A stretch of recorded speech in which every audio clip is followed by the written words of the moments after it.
Welcome to this week's Brittany's Bites. This week I was craving something sweet, so I thought I would make some cookies, and I didn't want to do typical chocolate chip cookies. We all know how to make those, right? Although we have many twists on those recipes. Maybe I'll make them someday, but this week I'm going with something that's a recipe I've made before, cereal date balls. It's also a recipe you probably have had many times before. It's pretty old-fashioned. It's been around forever, various versions of it. So today we're gonna make my version. And if you're thinking, do I want a date cookie?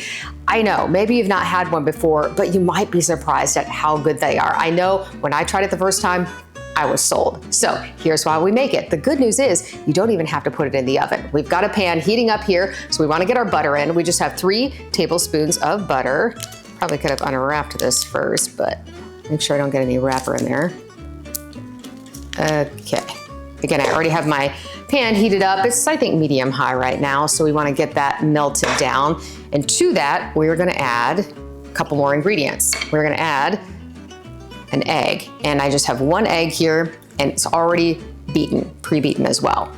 And then comes the star of our show, I suppose, and that would be the dates. So here's a thing. When you want to buy these dates, you're gonna get them in that container, and you're gonna think, oh, I'm gonna have to chop these up. Let me go get the chopped ones or the ones that are pre-cut. Don't do that, because they're too dry and they really won't come together well in this cookie. So you're gonna wanna get the whole dates. And that's a little bit of a process. You've gotta pull out the pit and you've gotta chop it up, and it's all sticky and gooey and it mashes all together. That's fine. Everything's gonna turn out great. So you can see that this is sort of a liquid measuring cup. I just did this for ease of chopping it up and putting it in here because that's what I had handy, but you might not get an exact measurement when you have to chop up dates like this. That's okay, we can do it. All right, so you might see, as I put it in here, that they are kind of in tiny little dices. Yes, I took a while to do this, but you wanna get about a cup, roughly a cup. And again, those whole dates that you're gonna pit yourself, and then sprinkle them all in here. And we can kind of break them up a little bit more as we stir it around. Okay, I wanna get every little last bit in here.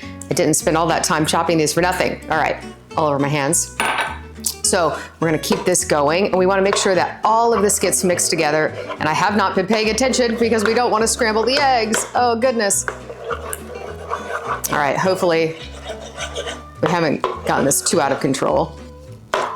All right, so you definitely want to be careful when you're doing this to make sure that you're not scrambling your eggs like I'm appearing to.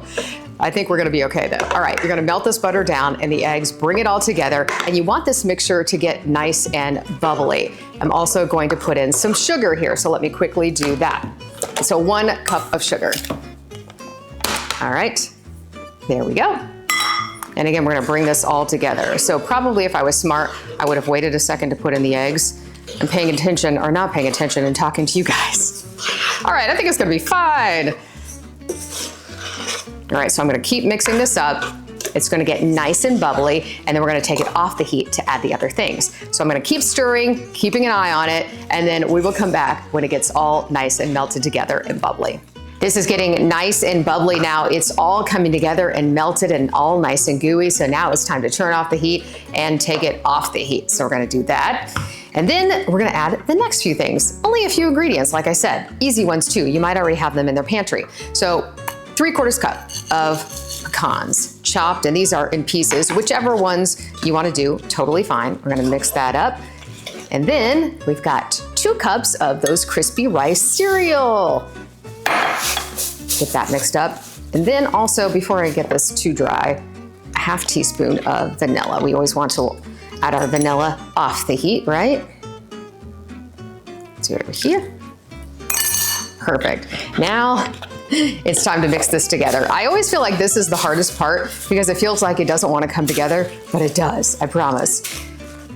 And you want to do it while it's all nice and hot and gooey to get everything mixed up.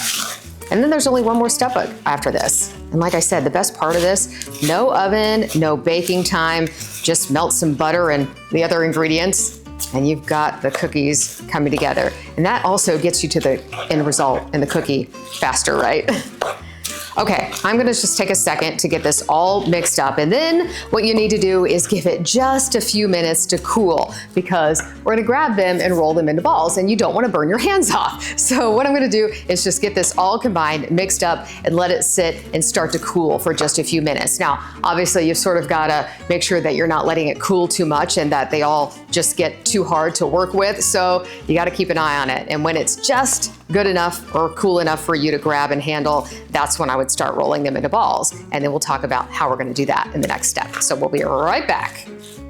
The cookie mixture has all come together. I've had it cooling a little bit. I hope it's cool enough to handle now. We'll see. Let's talk about what we're gonna do next. We're just gonna roll them up into little balls, hence cereal date balls, and then roll them into some of the flaked coconut. Now, I've seen some recipes where you have sweetened. I've also seen unsweetened. I'm going with unsweetened. That'll make me feel a little bit better about all the sugar and butter that's already in here, right? You already have plenty of sweetness, so I don't think you need to add more sweetness in the coconut. And by the way, if you don't love coconut, I don't really either, but somehow it just works. It all comes together in this cookie. So I would say, even if you don't love coconut, give it a shot. So another thing I'm gonna do, because I'm gonna use my hands and it's so sticky, I'm just gonna take some non-stick cooking spray. You can use some butter, some oil, whatever. That just kind of helps to let you not stick, to have it stick to your hands while you're rolling this up. Then just do some little balls like this. Thankfully, it is cool enough to handle. Still warm though. And then we're just gonna roll it into the coconut. Kind of press it in there. And that is your cookie. That's how easy it is. And hey, if you don't like to spend the time rolling it into balls, just get the kids involved or make someone else in the household do it, right? Let's do one more here, just to again, see how easy it comes together. Just gonna roll it. And you can make these as big or small as you would like. And what I like is that this can kind of be a little treat that maybe you can have at breakfast time or mid-morning snack, or you can have it as dessert. But why don't you give this a try? Little cereal date balls, how cute are they? Promise you, give them a try. I think you'll like them. If you would like to see the full written out recipe, you can go online right now to WBIR.com.